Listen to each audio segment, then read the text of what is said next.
Hello guys, welcome. And today we are going to be learning about Criminal Law 1.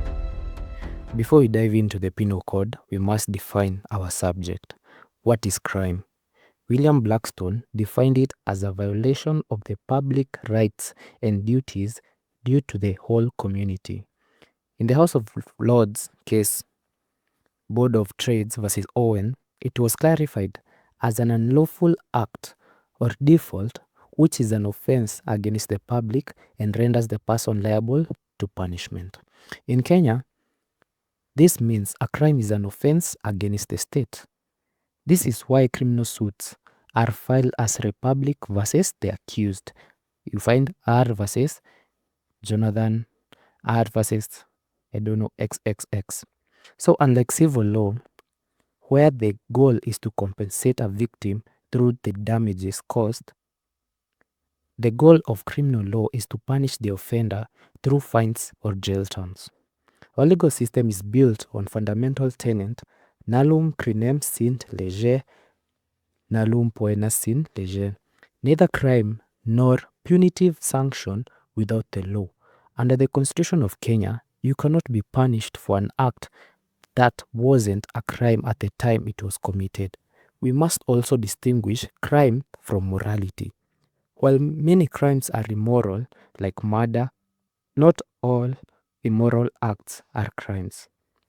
Crime is a creation of law, and only the law determines who is a criminal and what is a crime. Let's go to the first bit, Actus Reus and mens rea. So, to hold any person liable, the prosecution must prove two fundamental elements. Actus Reus, this is the conduct, and mens rea, the fault. We follow the cardinal maxim, actus non facit, reo mens sit rea. The act itself does not make a man guilty unless his mind is also guilty. So, what is actus rea? This can take in three forms. 1. Commission, a positive act like physically taking a phone in a theft case. 2. Omission, failing to act when you have a legal duty to. An example, in section 392 of the Penal Code, neglect to prevent a felony. So, if you know someone is about to commit a felony and you failed to use reasonable means to stop it, you are guilty of a misdemeanor. Then we have 3 states of affairs. Simply being in a condition such as being in possession of a firearm without the authority. Then we have mens rea, the guilty mind. This refers to the mental attitude of the accused. It includes 1. Intention, the desire for a particular result or foresight of the consequence. 2. Recklessness, taking an unjustifiable risk. In R versus Shifidi, a 1967 case, the court held that recklessness, the cautious taking of risk, is enough for manslaughter. Then you have 3. Negligence, failing to exercise the care of a reasonable person. Then you have 4. Strict liability. In rare cases where no mens rea is required, example, under the Traffic Act, certain licensing offenses are a strict liability. If you did the act, you are guilty regardless of the intent you had. Let's go to the golden thread, proof and presumption. In every Kenyan courtroom, one golden thread is seen. It is the duty of the prosecution to prove the prisoner's guilt. This comes in the landmark case of Woolmington versus DPP 1935. 1. Standard of proof. The prosecution must prove the case beyond reasonable doubt. 2.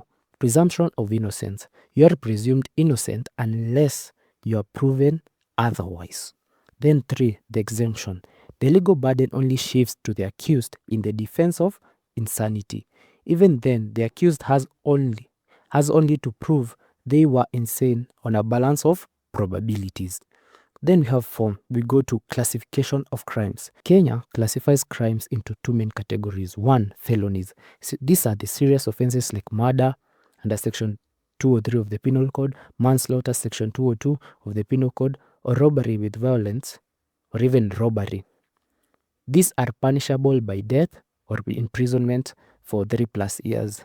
Then you will find in criminal law too, we learn about capital offenses, the types of offenses. We'll go deeper into them. but here is just an introduction. Then we have 2 misdemeanors. These are less serious offenses like perjury under Section 102 or criminal libel.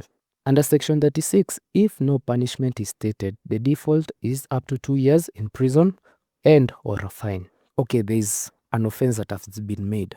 So who are then the parties? Liability isn't just for the person who does the deed. There can be one, the perpetrator, the one who actually commits the act. Then we have 2, the aider or abettor, someone who enables the crime like a getaway driver or a lookout.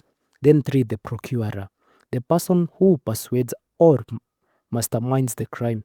Then we have 4, accessory after the fact, someone who helps a criminal escape punishment.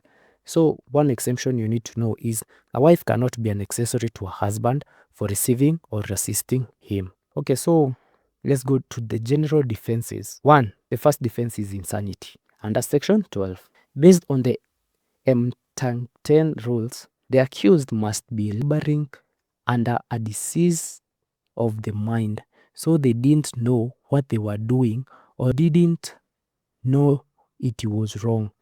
You can see the case of Tadeo Oye S.O. Duru versus R. I will put them on the screen.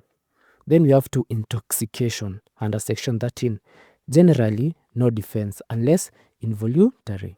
However, in Nyamweru S.O. Kinyaboga versus R, the court held intoxication could reduce murder to manslaughter if it prevented the formation of malice aforethought. Then we have 3, self-defense. This is the most common defense, and this is the common defense everyone knows, self-defense. You may use reasonable force to defend yourself or property against imminent danger. So excessive force like pursuing a thief who is already running away and killing them, that's not a defense. Then we have 4, provocation under Section 208. A partial defense for murder, and for this to work, it must be spontaneous. It must be a spontaneous act in the heat of passion with no cooling off time.